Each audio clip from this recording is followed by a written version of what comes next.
Hello, everyone. Thank you so much for attending today's Wednesday BIST and BIAR community meeting and education sessions. Today's topic, we will be discussing supporting individuals with brain injury at OBIA, otherwise known as Ontario Brain Injury Association. And we are very excited to have our guest speaker with us, Lakshmi. Lakshmi is a registered social worker and brain injury care coordinator at Ontario Brain Injury Association. This presentation is in celebration of Social Work Month. For those who don't know, we will be exploring the vital role of social workers in brain injury services. And Lakshmi will educate us on some of the programs OBIA has to offer, how social workers contribute to supporting individuals and families navigating life after brain injury. And you can expect to learn more about the role of social work, current gaps and challenges within the system, and how advocacy, client-centered practice, and interdisciplinary collaboration creates meaningful impact. So we are really excited to have Lakshmi. So please take it away. Thank you, Madison. Good afternoon, everyone. Thank you so much to Brain Injury Society of Toronto and Brain Injury Association of York Region for inviting me to speak today. You both are amazing associations. I have had pleasure of working closely with Ruby, the program manager at BEST, and supporting people in Toronto. And I really admire all the work that Brain Injury Association of York Region does. And especially I feel truly honored to be here and present today as part of Social Work Awareness Month as a social worker. So this year, the Canadian Association of Social Workers, CSW, theme for Social Work Month is reflecting on our past and reimagining our future. So I find this is especially meaningful in brain injury services. As social workers or like who are working in the community in brain injury services, we learn from past experiences, both from the system and from the people we support, and use that knowledge to create better, more supportive future for survivors and their families. So I find especially meaningful today, this month. We're going to have a conversation about brain injury, the role of social workers in this field, and about what OBIA does for the community. Let me navigate this a little about myself. I work as a brain injury care coordinator at OBIA. I'm a registered social worker by background. I got my Bachelor of Social Work degree at the University of Waterloo. I actually started as a social service worker, which I graduated from Niagara College, and I worked a bit helping people with mental health and housing challenges. For the past 6 years, I have focused on acquired brain injury. I help survivors and their families navigate healthcare, rehabilitation, community services. My work is about advocacy, support, and making services easier to access. Right now, I'm finishing my Master's of Social Work at Wilfrid Laurier University. I'm actually excited. I'm be completing my master's in 3 weeks. I'm pretty busy with life, work, school. Yeah, that's all about myself. Let me go over OBIA. What about OBIA? What do we do in the community, right? Ontario Brain Injury Association. We are a provincial level association. We've been supporting individuals living with the brain injury and their family for the past 30 years. And OBIA's mission is to improve the lives of brain injury survivors and their families through education, awareness, and support. Our vision is a community where people with a brain injury are empowered, included, and supported in all parts of life. Most of our services are offered by phone or online, which makes them available across the province, including rural and remote areas. We also work with our local brain injury associations to strengthen support network because working together makes our service more effective. What programs we offer? So OBIA has various programs. I'll go over each of them. Firstly, helpline is a number right there, 1-800-263-5404. OBIA helpline is often the first contact for survivors and families. It provides information about brain injury services, brain injuries and concussions, helping people understand symptoms and what next steps. We also offer emotional support and a space to talk about brain injury challenges. We have clients that calls us regularly, like every week or whenever they need support. Also, like it's both by phone or email, whatever our service users prefer. A big part of our role is also helping people access healthcare, rehab, and community services. We also advocate for survivors whenever they're facing challenges or difficulties or discrimination in various areas like school or justice system or other community resources. We have we offer two support groups. Our online concussion support group. This is for people who have had a concussion and are struggling with recovery. It's a space to share experiences and connect with others going through similar challenges. Participants can learn coping strategies and access resources. This group reduces that isolation and build a sense of community. It's facilitated by a registered social worker. It's an 8-week session, which accommodate 8 to 10 people. It runs 3 times a year, and on Tuesdays and Wednesdays, it's an hour-long session, and there are 3 schedules available. So 3 times a year, so winter, spring, and the fall. So the registration for our spring session is open today, if anyone want to explore. And our online caregiver support group, similarly, this group support people caring for someone with a brain injury. So, caregiving can be stressful and exhausting, and this group recognizes that. It offers connection, shared experiences, and emotional support. Caregivers can learn ways to cope and feel validated in their role. It reminds them that they're not alone. And this is also an 8-week session, runs 3 times a year. There are 2 groups available. There are Tuesdays groups specifically for parents or adult children, as parents of brain injuries, and Wednesdays group are for spouses. Registration is open for both support groups. Next program is peer support. Our peer support program, it offers understanding, emotional, social, and informational support between people who share similar experiences after brain injury. Partners are matched based on similar experiences, needs, and interests. And this support happens through weekly phone calls, making it flexible and easy to access. This program is available across Ontario, which is coordinated through our local brain injury associations, and it's open to both survivors and caregivers. And this reduces isolation and build connection, understanding, and hope.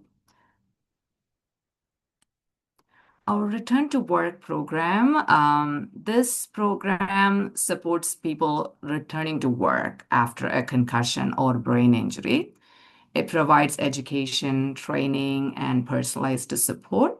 Participants get help from an occupational therapist and a social worker, which is an enhanced level of support. The focus is on building confidence, managing symptoms, and improving success at work. Eligibility must have had a concussion or a brain injury, currently employed and planning to return to work within the next 6 months and residing in Ontario. I'm kind of like a bit anxious person when it comes to time. If I'm going too fast, please let me know. I can't see anyone's screen, so it's a bit challenging here. Um, our another program is Life After Impact program. It's a gender-based violence and concussion support. So this is a program for people who have experienced brain injury and gender-based violence.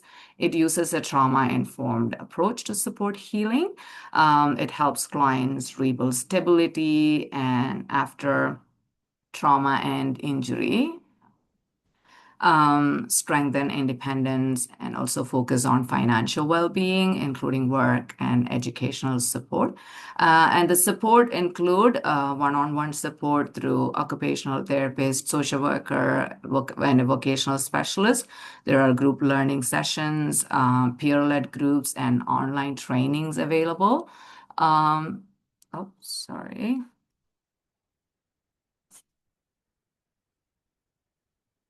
Yeah. So the eligibility requirement, 18 plus and living in Ontario, experienced brain injury, including concussion, and formal diagnosis is not required. Actually, a formal diagnosis is not required for accessing any of our programs. And also brain injury doesn't need to be caused by gender-based violence. And also people should be open to exploring goals, right? Working on financial independence and life goals, because focuses like employment, education, financial literacy, budgeting, etc. Currently, there's a wait list for occupational therapist and social worker for this program. And we have a specialized program for Northeastern Ontario advocacy program. So support people in Northeastern Ontario with acquired brain injury and complex needs. It's a direct in-person support. So as many clients may also face mental health challenges, addiction, or involvement with the justice system. So they offer support in these areas. Okay, so my role at OBIA as a brain injury care coordinator, I provide one-on-one support. I help people access services, complete funding applications, coordinating care, advocate in healthcare, legal, and the community systems. I also offer emotional support. As I mentioned, I do have individuals that include both survivors and caregivers that calls regularly. We discuss challenges and sometimes tips and strategies. Sometimes we work on certain things that they wanted to see like improvement. And I often help people with the complex challenges, including mental health, housing, justice involvement, like resource navigation, connecting them with the resource in the community and provide support and advocacy if needed. I actually here also mentioned Compassionate Justice Fund, which I will go in a bit detail. And I do intake assessment for this program and coordinate rehabilitation and services for individuals. And this program here, Compassionate Justice Fund, this is a funding that we offer to support individuals living with a traumatic brain injury, especially those who are marginalized, underserved, or without access to other rehabilitation services. So this program provides financial support for rehabilitation services and connect recipients with local service providers, rehabilitation providers, to create a personalized care plan. Eligibility, individuals 16 plus in Ontario who have experienced TBI that include concussion due to violence, abuse, unstable housing, mental health challenges, or criminal justice involvement, and who do not have access to other funding be eligible for this program. So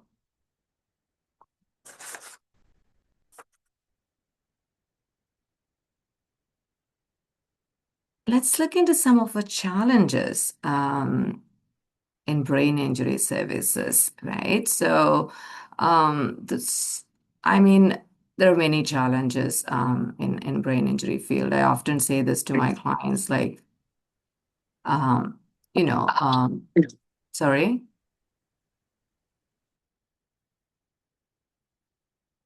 is everything okay? Yeah, I think someone just by mistake took off their mute. Yeah. Okay, all right, thank you. Yeah. So, I mean, these are some of the areas generally we find like challenges in brain injury services.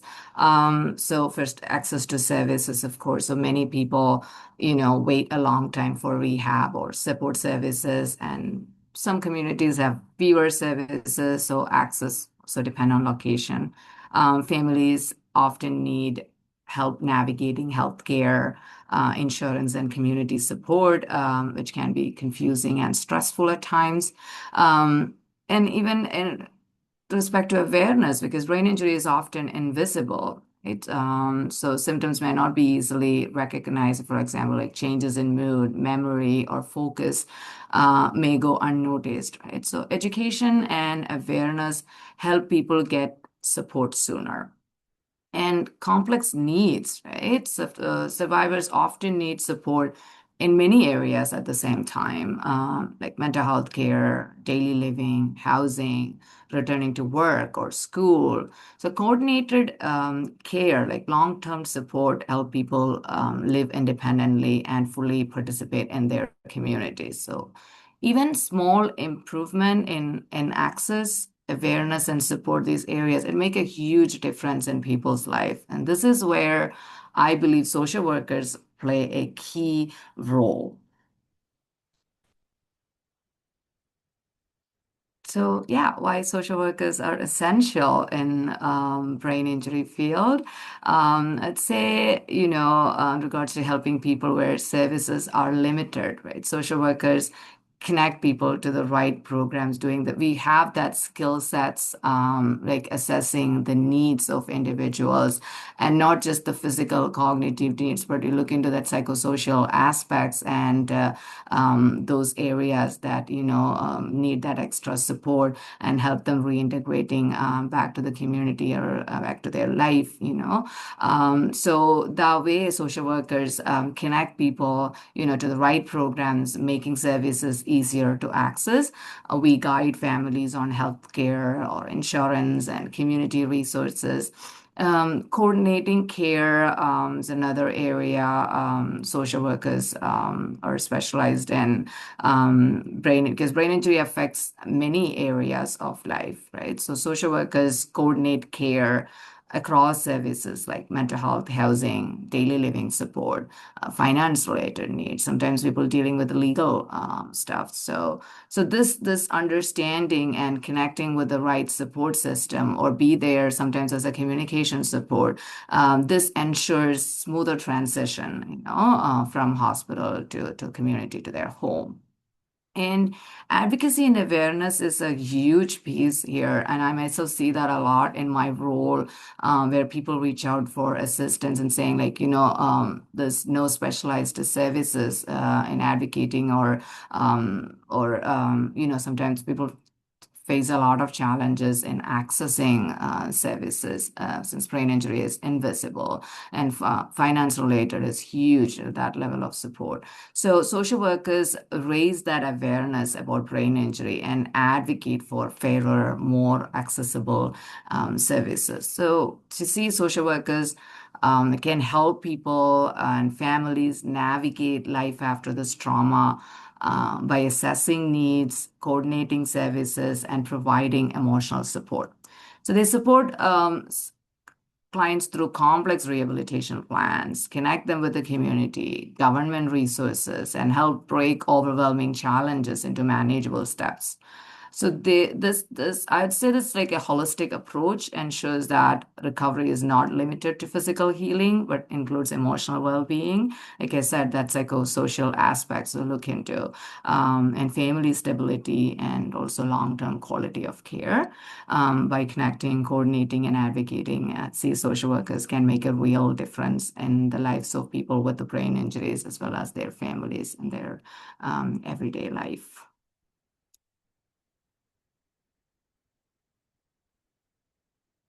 Yeah, I just over this one.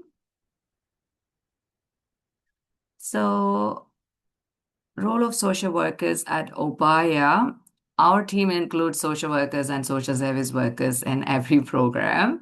I just realized that when I was looking into our programs. Yeah, we have social workers in almost all our programs.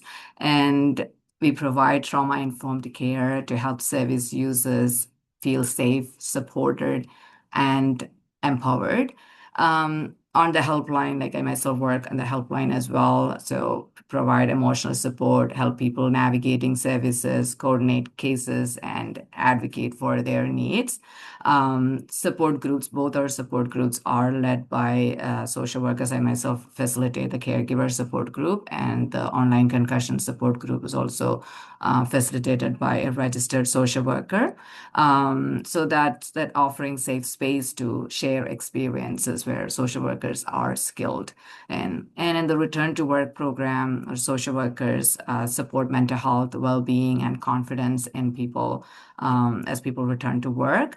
Life After Impact program includes both a social worker and a social service worker supporting healing, stability, and life skills. So at OBIA, social workers, I can say, are the heart of everything we do. Every day we connect, support, and empower service users to rebuild their life after brain injury. And I'm proud to be part of that work we do. How to get involved with OBIA? There are different ways. You can always contact our helpline and see what's happening. And we have mainly two options to get involved for individuals living with the brain injuries and caregivers to get involved with OBIA. One is by participating in the brain injury impact study. So this program has actually helped raise awareness, advocate for services, and inform research. So it's a research-based program, and OBIA has done research for 25 plus years, and so it's raised awareness, and also the information collectively goes to policy makers. So as a part of this brain injury impact study, people get a dual membership with OBIA and one of our participating local associations. And other benefits include survivors can get a survivor ID card for emergency situations, and also discounts for our programs like our trainings, e-learning, and also you can participate in all our programs. Our Brain Injury Speaks, another program, is also a networking program. So it's basically an active engagement network. And the goal is to inform and respond to decision made by communities and policymakers. So this is like, I believe, like 500 plus survivors and families participate in this program. Yeah, it's just join Brain Injury Speaks to share your story and highlight gaps in care. And this other way is you can also submit stories to OBIA. We have it's called OBIA Review Magazine. We publish this 3 times a year, and there is a story space like I'm the face of brain injury. So you can always also submit stories to OBIA publications to educate and inspire. Professionals also can engage with OBIA. You can always reach out. When you OBIA helpline, anyone can call the helpline, no matter what, whether you are individuals living with a brain injury, family, as friends, community members, professionals, anyone can call helpline for support, for information, education, or navigating services in the community, anything. You can also attend trainings. OBIA offers a number of trainings. It starts from brain basics to university level advanced training that we collaborate with the Brock University. You can also refer clients to our programs. So that's some professional engagement, volunteer for our programs, of course. Yeah, my short presentation, that's all about, but I expect maybe more conversation around different areas. Let me stop sharing.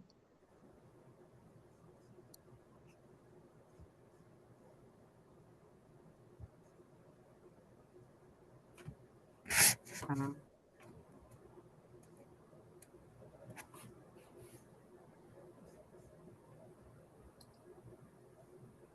that was pretty short, right? but a lot of information, a lot of It's a really good lot. information on the resources that you guys have. And even to mention about the conference that you guys put on every year is Yes. something for people working in the industry, but it's also for survivors, caregivers. It really is a great resource for people to attend if they can, because you get the opportunity to speak to people in the industry, attend presentations of interest. So it Mhm. really is at a very well attended and coordinated conference. Thank you. Yeah, it's an amazing space for networking for professionals, of course, even for families or individuals. Mhm. It's a great learning space where you get a lot of new information. Yep. And it's every other year. Yeah, it's in Niagara. So Yeah. Yes. So we I'm just have a question yes, yes. I'm just gonna from stop Bernie. the recording. Yep.